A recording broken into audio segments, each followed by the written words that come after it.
Most families think this is simple.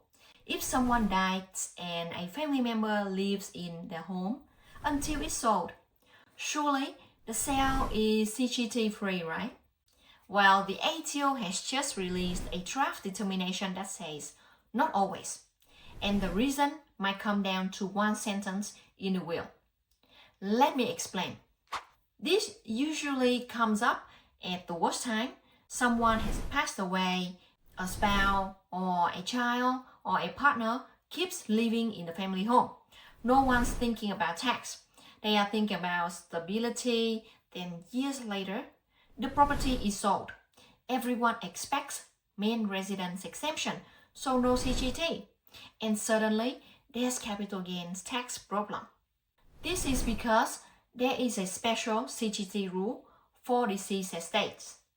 Very broadly, when a home passes from a deceased estate to a person who had a right to occupy the dwelling under the deceased will, if that person lives in there, then the home got sold, the capital gain can be fully ignored. That phrase, under the will, is doing a lot of heavy lifting. And that's where people get caught. The ATO's draft view is essentially this. For the CGT exemption to apply, the right to live in the home must be expressly granted in the will itself to a specific person, not implied, not agreed later by family members, not decided by the executor. If the right comes from anywhere else, the ATO says it may not count. There's a lot of traps around this area.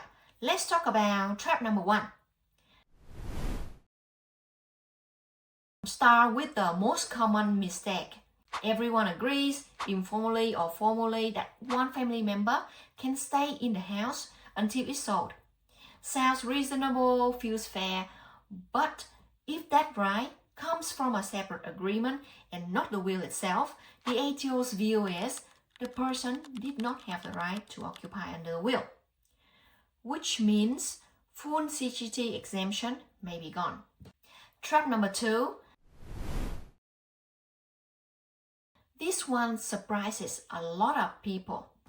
Many wills say something like, the executor may allow someone to live in the property. You would think that could be enough. But under this draft determination is not. The ATO says the right arose from the executor's decision, not from the will itself. And again, that can break the exemption. Now, this one is critical for estate planning. Many people assume that putting things into a testamentary trust solves everything.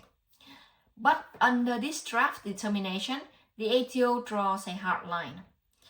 A right to occupy granted under a testamentary trust deed is not the same as a right granted under a will. So even if the trust allows someone to live in the house, that may still not satisfy the exemption test. So at this point, notice the pattern. The ATO isn't asking who lived in there. They are asking where did the legal right came from. If the answer isn't straight from the will, clearly and directly, you are in dangerous zone. And trap number 3. Let's talk about time limits. Sometimes a will does grant a right to occupy, but only for a fixed period. For example, the will say, when I pass, the house can be used by Grand Betty to live in there for the next 5 years, or 12 months, or 18 months. If the person stays longer than that period, even with everyone's agreement, the ATO says the full exemption stops at the end of the authorized period. After that, you are usually looking at a partial exemption only, which means, yes, CGT can still arise. This is one important exception. If a court makes a family provision order giving someone the right to live in the home, that order is treated as if it were part of the will. So in those cases, the right to occupy can be treated as arising under the will. That can preserve the CGT outcome. so no tax. So what should people actually do? Here's the practical takeaway. If you want someone living in a deceased home to protect the CGT main residence exemption, the will should expressly grant the right to occupy. The person should be clearly identified, and the time limits should be intentional and understood. And the estate plan should line up with how long the home is actually expected to be held. This is one of those areas where the mindset, we will sort it out later, can be very expensive. This is a draft determination, but it clearly signals of how the ATO is thinking, and once a property is sold, you cannot rewrite the will.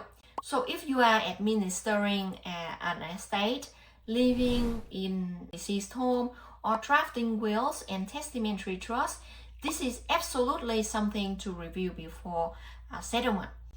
For example, in your household, you have 2 kids. One has his own place, but your daughter still living with you, and if you pass away, you expect her to continue to live there.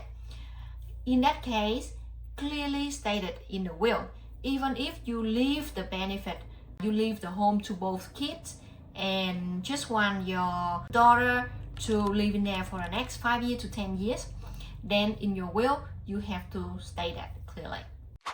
If you find this video is helpful, don't forget to like and subscribe. I'm Hannah, the tax advisor you can trust. Thank you for watching and see you next time.